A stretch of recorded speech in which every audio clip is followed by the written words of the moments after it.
राधे कृष्णा। आपका अपने चैनल कविता की कहानियाँ में स्वागत है।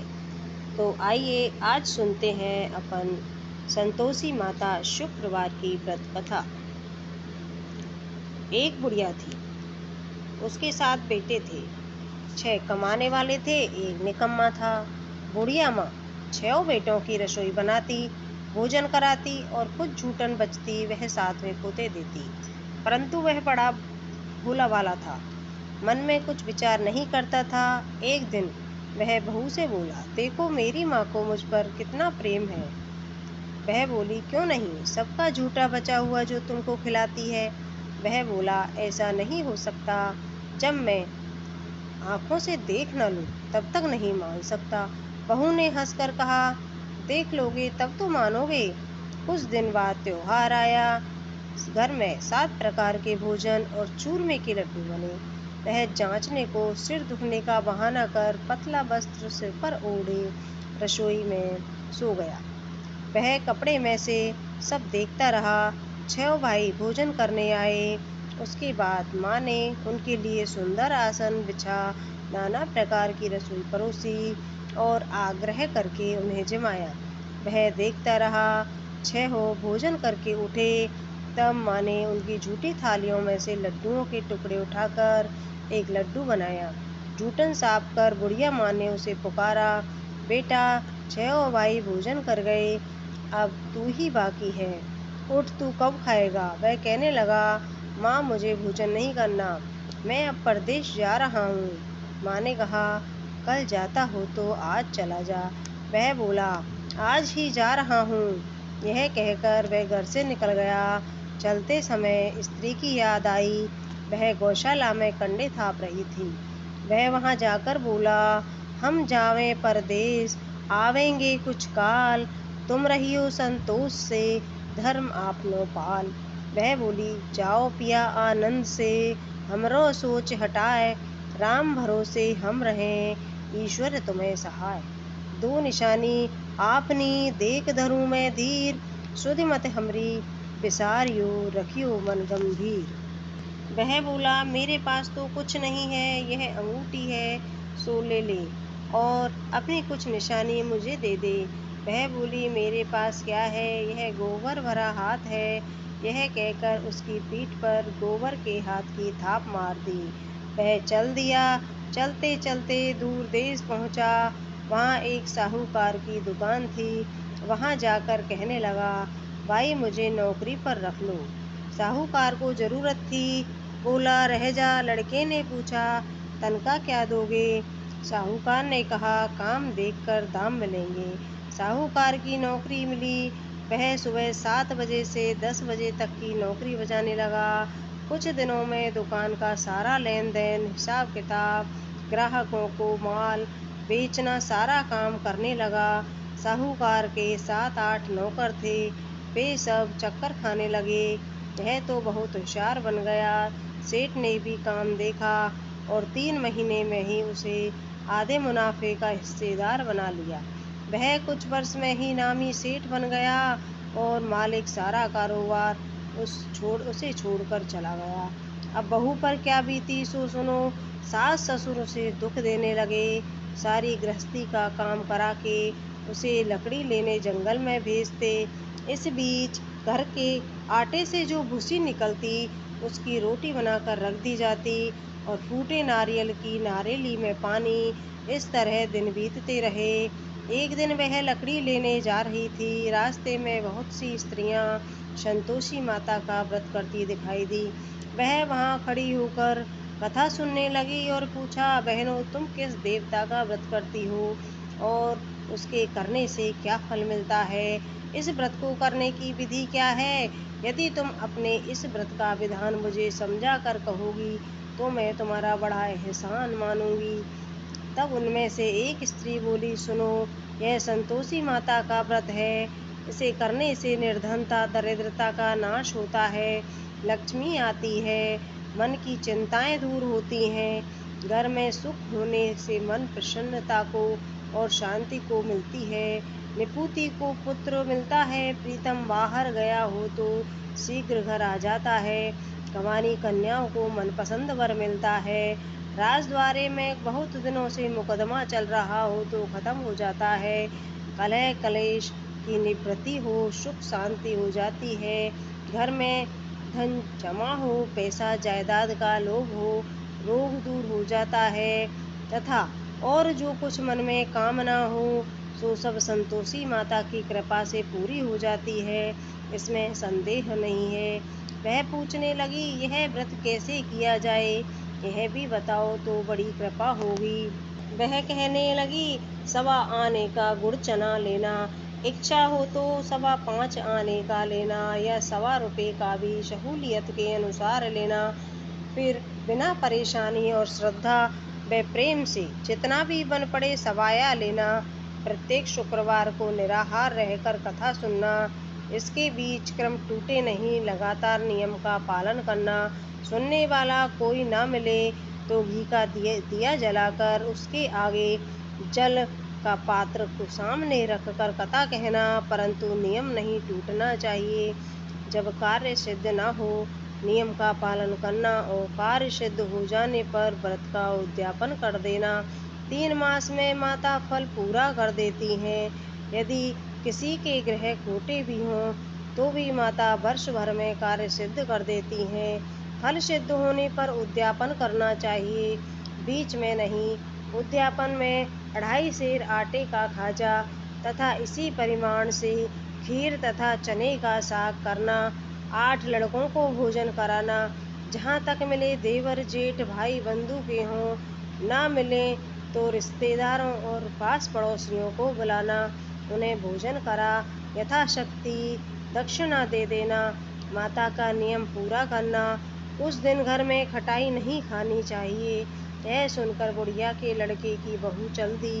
रास्ते में लकड़ी के बोझ को बेच दिया और इन पैसों से गुड़ और चना लेकर माता के व्रत की तैयारी कर आगे चली और सामने मंदिर देखकर पूछने लगी, यह मंदिर किसका है?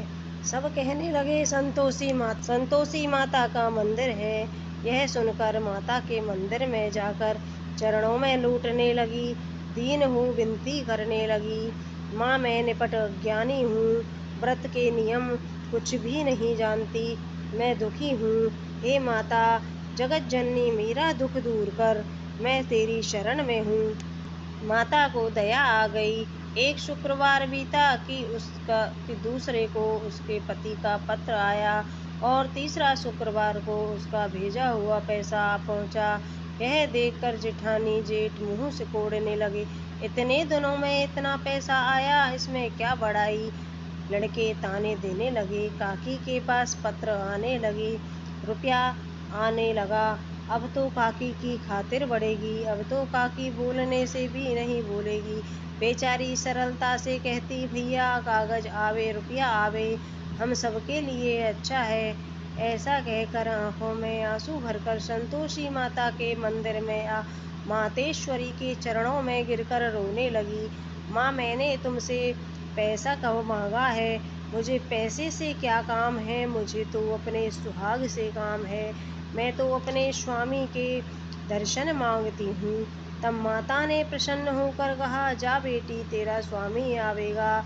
यह सुनकर खुशी से बावली हो घर में जाकर काम करने लगी। अब संतोषी माँ विचार करने लगी, इस भोली पुत्री को मैंने कह तो दिया कि तेरा पति आवेगा, कैसे वह तो इस स्वप्न में भी याद नहीं करता, उसे याद दिलाने को मुझे ही जाना पड़ेगा। इस तरह माता जी उस बुढ़िया के बेटे के पास जाकर स्वप्न में प्रकट होकर कहने लगी, साहूकार के बेटे सो रहा है, यह जागता है। वह कहने लगा, माता सोता भी नहीं जागता भी नहीं हूँ, क्यों कहो क्या आज्ञा है। माँ कहने लगी, तेरे घर बार कुछ है कि नहीं। वह बोला, मेरे पास सब कुछ है, माँ बाप हैं, बहू है, क्या कमी है। माँ बोली, भोले पुत्र तेरी बहू घोर कष्ट उठा रही है, तेरे माँ बाप उसे त्रास दे रहे हैं, वह तेरे लिए तरस रही है, तू उसकी सुध ले। वह बोला, हाँ माता जी यह तो मालूम है, परंतु जाऊं कैसे। परदेश की बात है, लेन देन का कोई हिसाब नहीं है, कोई जाने का रास्ता नहीं, कैसे चला जाऊं। माँ कहने लगी, मेरी बात मान, सवेरे नहा धोकर संतोषी माता का नाम ले, घी का दीपक जला, दंडवत करके दुकान पर जा बैठ। देखते देखते सारा लेन देन चुक जाएगा, जमा माल बिक जाएगा, सांझ होते होते धन का भारी ढेर लग जाएगा।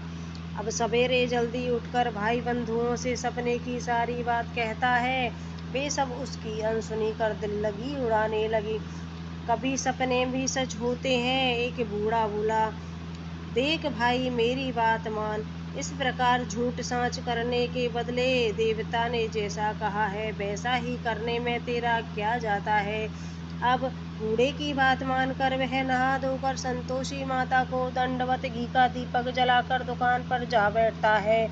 थोड़ी देर में क्या देखता है कि देने वाले रुपया लाने लगे, लेने वाला हिसाब लेने लगे। कोठे में भरे सामान के खरीदार नगद दाम दे सौदा करने लगे। शाम तक धन का भारी ढेर लग गया। मन में माता का नाम ले चमत्कार देखकर प्रसन्न होकर घर ले जाने को वास्ते गहना कपड़ा सामान खरीदने लगा।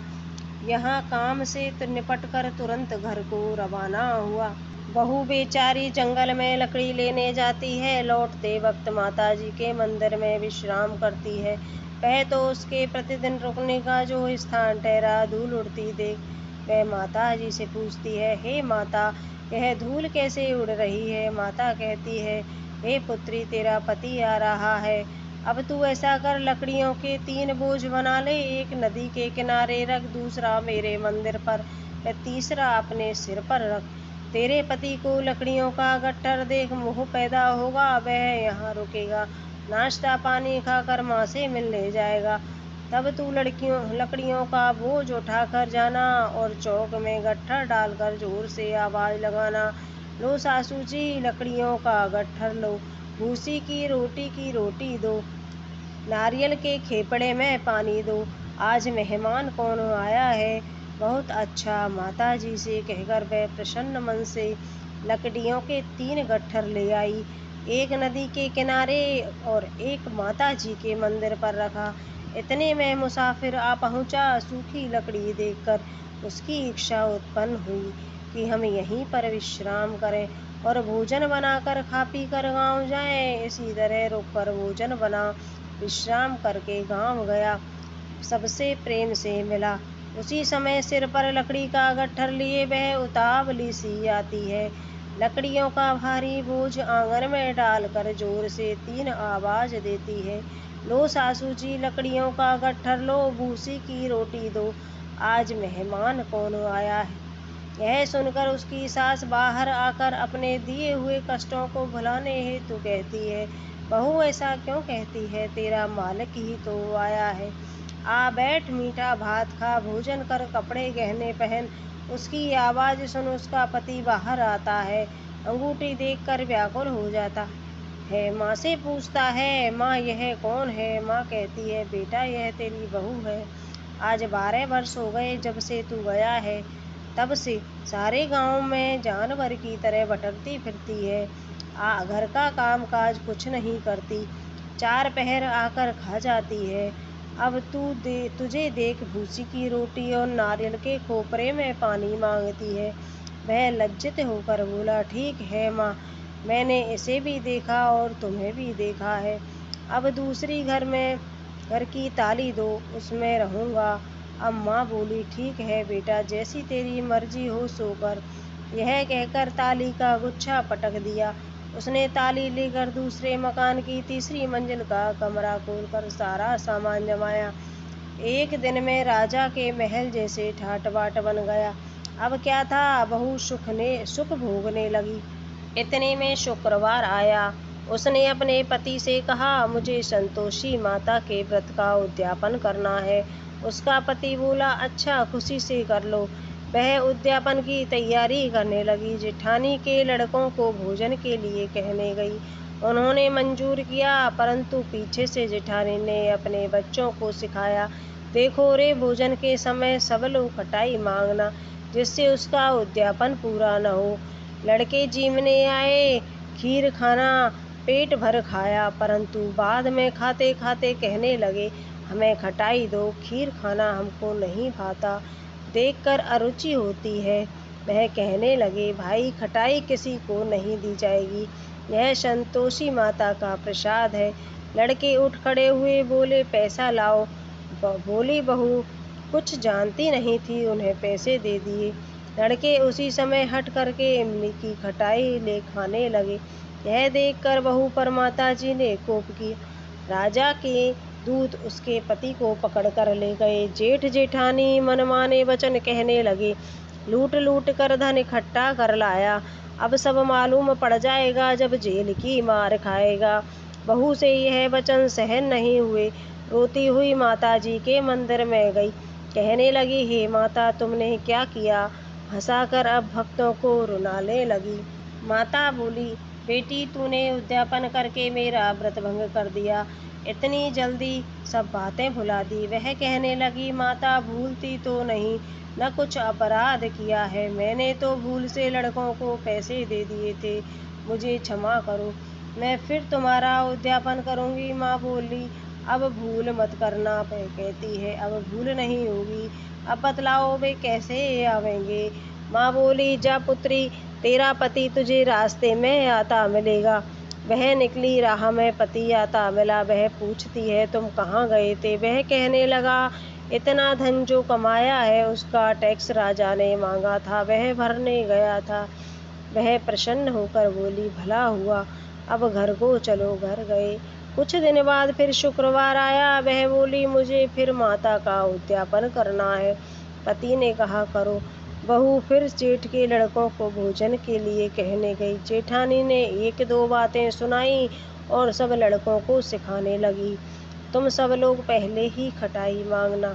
लड़के भोजन से पहले कहने लगे, हम खीर नहीं खानी है, हमारा जी बिगड़ता है, कुछ खटाई खाने को दे दो। वह बोली, खटाई किसी को नहीं मिलेगी, आना हो तो आओ। वह ब्राह्मण के लड़के लाकर भोजन कराने लगी। यथाशक्ति दक्षिणा की जगह उन्हें एक एक फल दे दिया। संतोषी माता प्रसन्न हुई। माता की कृपा होते ही 9वें मास में उसके चंद्रमा के समान सुंदर पुत्र प्राप्त हुआ। पुत्र को पाकर प्रतिदिन माता जी के मंदिर में जाने लगी। माँ ने सोचा, यह रोज आती है, आज क्यों न इसका घर चलूं, इसका आसरा देखूं तो सही। यह विचार करके माता ने भयानक रूप बनाया। गुड़ चने से सना मुँह, ऊपर सूंड के समान ऊँट, उस पर मक्खियाँ भिन भिन कर रही थीं। टहली पर पैर रखते ही उसकी सास चिल्लाई, देखो रे, कौन चुड़ैल नागिन आ रही है, लड़कों इसे भगाओ, नहीं तो किसी को खा जाएगी। लड़के भगाने लगे, चिल्लाकर खिड़की बंद करने लगे। बहू रोशनदान में से देख रही थी। प्रसन्नता से पगलीवन चिल्लाने लगी, आज मेरी माताजी मेरे घर आई हैं। वह बच्चे को दूध पीने से हटाती है, इसने में सास का क्रोध फट पड़ा। वह बोली, राण देखकर क्या उतावली हुई है, बच्चे को पटक दिया। इतने में माँ के प्रताप से लड़के नजर आने लगे। वह बोली, माँ, मैं जिसका व्रत करती हूँ यह संतोषी माता है। इतना कहकर झट से सारे किवाड़ खोल दिए।